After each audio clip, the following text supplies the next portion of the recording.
Some people can walk into a room full of strangers and just be there. They don't scan faces. They don't rehearse what they'll say before they say it. They don't replay the moment afterward, wondering if they sounded strange or came off wrong. They speak, they laugh, they leave, and the moment ends when it ends. I am not one of those people. And if you're listening to this, there's a good chance you aren't either. For you, being around people doesn't feel neutral. It feels like being seen in a way that's too bright, too close, too exposed. Your body tightens before your mind even catches up. Your thoughts start arranging themselves around prevention instead of presence. People call this social anxiety. They picture shyness, awkwardness, a lack of confidence. Someone who just needs to come out of their shell. But that's not what this is. This isn't about being antisocial. It isn't about hating people. It isn't about not knowing how to talk. This is about risk. Because every social moment carries a quiet question for you. Not out loud, not consciously, but deep enough to shape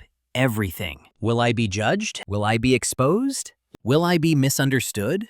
Will I be rejected for something I didn't even realize I revealed? At the core of social anxiety is not fear of people. It's fear of negative evaluation, fear of being seen inaccurately, and then locked into that version of yourself. Rejection, humiliation, invisibility, being remembered for the wrong thing. So your mind learns to monitor. A conversation isn't just a conversation. It becomes a performance with stakes. A neutral expression isn't just neutral. It becomes disappointment. A pause isn't just a pause. It becomes evidence. A laugh that comes half a second late isn't just timing. It becomes confirmation that you misstepped. Your brain takes ordinary human ambiguity and turns it into a verdict. This is where social anxiety lives. Not in the room, but in the interpretation of the room. Psychologically, this pattern has a name. It's a form of social threat sensitivity. Your nervous system treats social situations the way others treat physical danger. Not because you're dramatic, not because you're fragile, but because at some point, being seen became unsafe. Maybe you were criticized early. Maybe you were embarrassed publicly. Maybe approval felt conditional.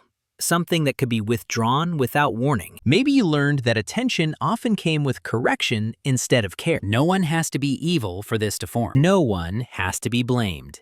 Your system simply learned a rule. Visibility equals risk. So it adapted. You became observant. You learned to read tone shifts before others noticed them. You tracked facial expressions. You anticipated reactions. This wasn't insecurity. It was intelligence under pressure. Your nervous system started running surveillance to keep you safe. That's why social anxiety doesn't feel like a choice. It feels automatic, somatic, like your body knows something your logic hasn't finished explaining yet. Heart rate increases, breath shortens, muscles brace. Not because you don't want connection, but because connection once came with consequences. Over time, this changes how you show up. You might speak less, not because you have nothing to say, but because every word feels expensive. You might rehearse sentences before sharing them, then decide they're not worth the risk. You might leave events early, emotionally exhausted from holding yourself together. You might be told you're quiet, reserved, hard to read. What people don't see is the effort it takes just to be there. The irony is that the very behaviors meant to protect you can create distance. Silence can be mistaken for disinterest. Withdrawal can look like coldness. Caution can read as detachment. And then the fear reinforces itself. See?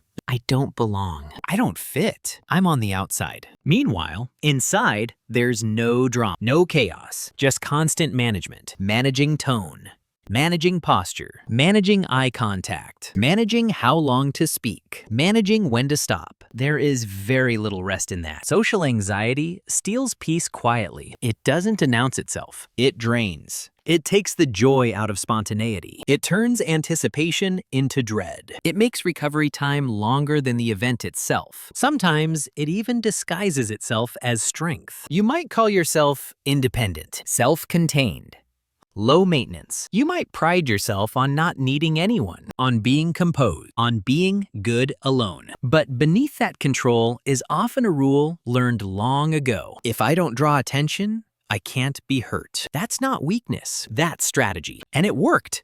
until it costs too much. Here's the part that rarely gets said clearly enough. You are not broken. You are not defective. You are not socially bad. You adapted to an environment where being seen felt dangerous. You built systems to survive that reality, and those systems made you perceptive, thoughtful, emotionally attuned. People with social anxiety are often deeply empathetic. They notice subtleties others miss. They care about impact. They value connection precisely because it feels so vulnerable. This isn't the profile of someone incapable of relationships. It's the profile of someone who understands the weight of them. Healing here isn't about forcing confidence. It's not about pushing yourself harder or just not caring. It's about safe, teaching your nervous system that presence doesn't always lead to punishment, that being seen doesn't automatically end in loss, that mistakes don't equal exile. That kind of learning doesn't happen through pressure. It happens through gentleness, repetition, and trust. You don't need to become louder. You don't need to become different. You need space to exist without monitoring yourself into exhaustion. And maybe the most important reframe of all is this: social anxiety is not a lack of social skill. It is an excess of self-awareness shaped by fear. When that fear softens, what's left is often someone deeply capable of connection. If this resonates, sit with it.